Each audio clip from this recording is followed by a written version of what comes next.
Today is as good a day as any to change your eating habits for the better. But if you're among the millions of women caught up in a cycle of craving certain foods, you may need some help. Joining me today to help unravel the clues to cravings is registered dietitian and author Cheryl Forberg. Cheryl, nice to have you here. Thanks for having me, Gail. And Cheryl, we've all been there. I mean, I'm there right now. I have this craving, and I crave sweets more than anything, chocolate Easter eggs, and they're everywhere. And I just keep thinking it's not going to be done until they're done. You're not the only one, Gail, and I get questions about cravings all the time. I mean, in the case of women, very often they're hormonally triggered.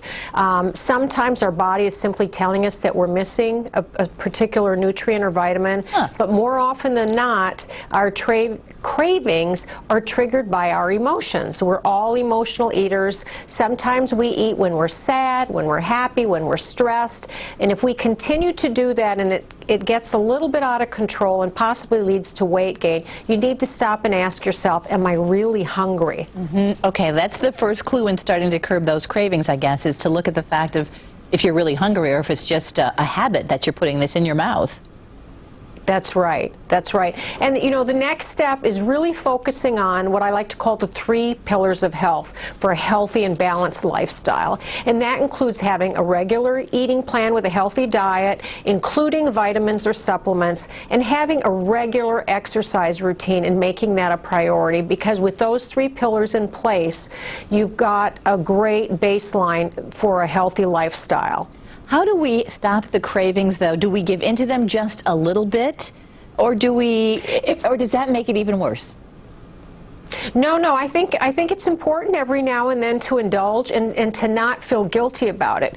But if it does get out of control and you find yourself answering that question, no, I'm not really hungry, then you kind of have to reassess what else is going on, because sometimes, especially a perfect example is when we eat if we're really stressed. That's the occasion that it would probably be much better for you to put down the bag of chips and go out for a run. Okay. You're here on behalf of a life supplement and consumer wellness program. What's this all about?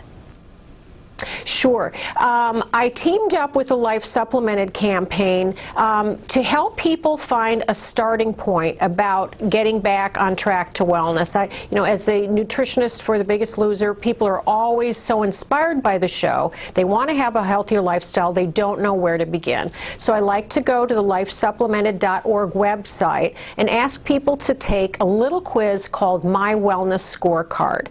It's an interactive tool. It's really fun. Takes a few minutes, asks you some questions about your eating habits, your supplement routine, your exercise regime, and then it very quickly generates a score as well as a list of easy and attainable tips that you can start today to get your lifestyle back in balance. And so that is part of those 3 pillars that you mentioned, right? You think that's a very important part?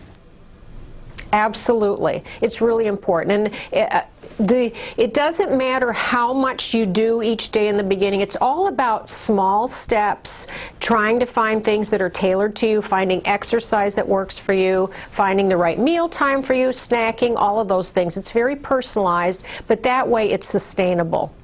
Good idea. And I love the fact that you said we can, you know, give into those cravings every once in a while and not feel guilty about it, because I think that just adds to more stress. It does. It absolutely does. Where can we go for more information, Cheryl? Sure. You can go to the website, lifesupplemented.org. It's nice talking to you. Thanks for the advice. Thanks for having me, Gail.